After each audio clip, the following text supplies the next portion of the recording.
여러분 안녕하십니까. 6월 24일 금요일 아침 매일 성경 묵상 함께 나누겠습니다. 오늘은 사무엘상 30장 후반부 21절에서 31절까지 말씀인데요. 제가 22절까지 봉독해 드립니다.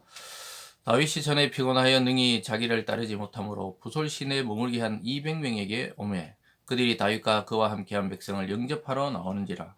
다윗이 그 백성에게 이르러 문안하매 다윗과 함께 갔던 자들 가운데 악한 자와 불량배들이 다 이르되 그들이 우리와 함께 가지 아니하였은즉 우리가 도로 찾은 물건은 무엇이든지 그들에게 주지 말고 각자의 처만 데리고 떠나가게 하라 하는지라. 아멘.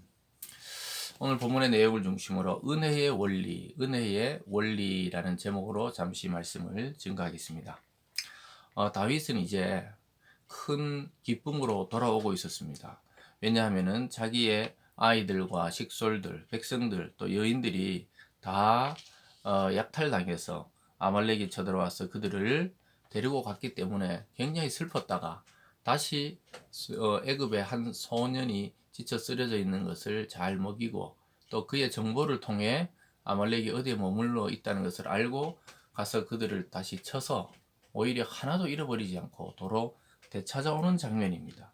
근데 이 되찾아오는 장면에서 오늘 문제가 발생하게 되는데 그 전쟁에 참여 못했던 사람에게는 전리품을 나눠주지 말자 이런 의견이 와요. 그러나 다윗은 이 기쁨과 이 은혜 또 이것을 함께 나누는 것이 하나님의 정신이라고 말씀하고 있습니다. 사랑하는 여러분, 우리가 이 200명의 군사들이 따라 못 간 것은 그들이 지쳐 있었고 힘들어서 오히려 다윗은 그들에게 머물라 그랬어요. 그래서 머물고 있으면서 거기 있던 남아있던 자들을 보호할 수 있도록 그들을 배려했던 것이죠. 그랬기 때문에 다윗은 전리품을 똑같이 분배해야 된다. 그리고 그것을 분배해 주는 것을 보게 됩니다. 여러분 이것이 어떻게 보면 은혜의 원리라고 볼 수 있고 또 다윗은 이제 앞으로 한 나라의 왕으로 또 어떻게 보면 가정에서는 아버지 같은 역할이죠.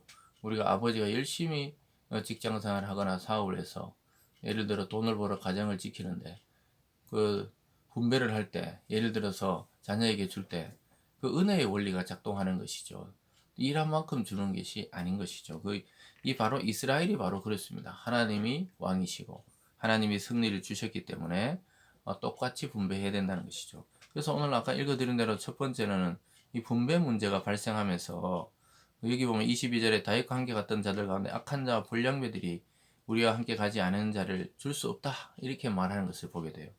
여기 뭐 악하다고 불량배라고 이상한 사람들이 아니라 그 다윗과 함께 하지만 늘 자기 중심으로 또 늘 불량배다 이것도 악한 생각을 하는 자들을 말하는 것이지 진짜 불량배다 이런 번역을 이렇게 해놓으니까 우리가 좀 오해가 될 수 있지만 어쨌든 그들의 생각에는 같이 가지 못한 자는 주지 못한다. 그리고 자기들 부인만 그냥 또 자녀들만 데리고 가라고 하자 이렇게 말합니다. 그럴 때 오늘 두 번째로 다윗이 아주 공정하게 또 동일한 원리로 분배하는 걸 보게 됩니다. 24절에 보면요. 이 일에 누가 너에게 듣겠느냐 전장에 내려갔던 자의 분깃이나 소유물 곁에 머물렀던 자의 분깃이 동일할지니 같이 분배할 것이니라 이렇게 말씀하고 있습니다. 그 이유가 바로 위에 23절의 중간에 보면 나의 형제들아 여호와께서 우리를 보호하시고 이렇게 말하고 있습니다. 하나님께서 우리를 보호하고 승리를 주셨기 때문에 같이 못 갔던 자도 동일하게 분배를 받고 동일하게 하나님의 은혜를 누려야 한다는 것이죠. 우리가 때로는 교회 공동체에도 뭐 열심으로 봉사하는 자들도 있고 또 자기의 형편과 시간과 처지 때문에 열심히 교회 일에 또 참여 못하는 자들도 있지만 동일하게 하나님은 예배를 통해 말씀을 통해 은혜를 받기를 원하십니다. 이것이 이 세상과 다른 믿음의 공동체의 특징입니다. 믿음의 공동체는 하나님의 은혜로 유지되기 때문에 그 좀 자기가 재능과 능력이 있는 것은 하나님이 그렇게 이끄신 것이니까 그들의 노력으로 그렇지 못한 자들이 함께 은혜를 누리는 것은 이것이 바로 천국의 원리요 또 하나님 나라의 원리요 또 믿음의 공동체의 그러한 추구하는 바가 되어야 한다는 것을 보여주고 있습니다. 동일하다 이렇게 말하면서 거기에 참여하지 않았던 지파의 장로들까지 그 지파의 대장들이 있는데 다 분배를 하는 다윗의 모습을 보게 돼요. 26절에 보면 다윗이 시글락에 이르러 전리품을 그의 친구 유다 장로들에게 보내어 이르되 보라 여호와의 원수에게서 탈취한 것을 너에게 선사하노라 하고. 유다의 장로들, 자기와 함께 하고 있지 않는 자들, 지금 시글락으로 도피해가 망명해서 있는데 거기에 함께 하고 있지 않는 이스라엘의 12장로들에게로, 그 지파의 장로들에게도 똑같이 전리품을 분배하는 것을 보게 됩니다. 이미 왕적인 지휘권을 회복하고 있는 것을 우리가 보게 되는 것이죠. 그래서 하나님이 허락하신 승리의 기쁨과 즐거움과 또 하나님이 주신 이 은혜를 자기들 속에 또 자기들만 간직하는 것이 아니라 유다의 모든 그 지파들에게로 그 은혜와 기쁨이 흘러가게 한다는 것을 보여주고 있습니다. 이것이 바로 하나님 나라의 원리라고 아까 말씀드렸죠. 움켜쥐는 공동체가 아니라 나누는 공동체가 되는 것입니다. 곳간을 더 크게 짓고 물건을 쌓아놓는 그 잘못된 부자의 모습이 아니라 곳간을 열고 물건을 흘려보냈던 그 선한 부자의 모습을 오늘 다윗을 통해서 보고 있습니다. 그것은 바로 예수님께서도 그 원리를 이야기하셨죠. 그 부자 청년에게 다 나눠주고 너는 나를 따르라.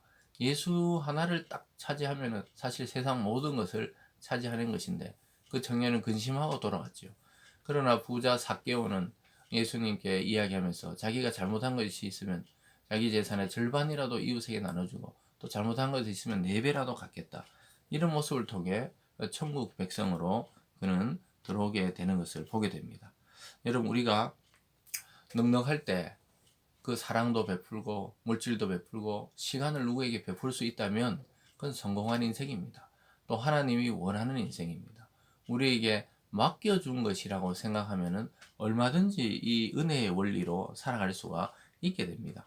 하나님이 주신 이 승리의 전리품들을 다윗은 어떤 특정한 전쟁에 참여한 집단만이 아니라 이스라엘 백성 모두에게 공평하게 나눔으로써 이 이스라엘이 어떻게 되어야 되는지, 또 이스라엘은 하나님이 보고 계시는 믿음의 공동체라는 사실을 모든 백성에게 알려주고 있습니다. 사랑하는 여러분, 오늘 우리가 하루를 살아가면서 내가 가진 것 또는 내가 가진 시간과 물질과 또 이 젊음들, 시간들 또는 노력들, 이런 것들을 나만을 위해서가 아니라 또 나의 가족만 위해서가 아니라 이 타인에게로 흘려보낼 수 있는 그런 넉넉한 믿음의 사람들이 되시길 주님의 이름으로 축복합니다. 기도하겠습니다. 사랑의 하나님 아버지, 다윗의 모습을 통해 교회 공동체와 또 믿음의 사람들이 어떻게 살아가야 되는지 그 원리를 배우게 됩니다. 하나님 아버지, 은혜의 원리, 사랑의 원리, 긍휼과 베품의 원리를 우리에게 심어주시고 우리 또한 그리스도께서 자기의 모든 것을 희생해서 우리를 살리셨듯이 우리도 그리스도를 닮아 오늘 이 다윗의 모습처럼 우리가 함께 하지 못했던 자들에게라도 함께 나누며 함께 또 기쁨을 누릴 수 있도록 인도하는 그러한 삶을 살아가는 저희들 되게 도와 주시옵소서. 감사드리며 예수님 이름으로 기도드리옵나이다. 아멘.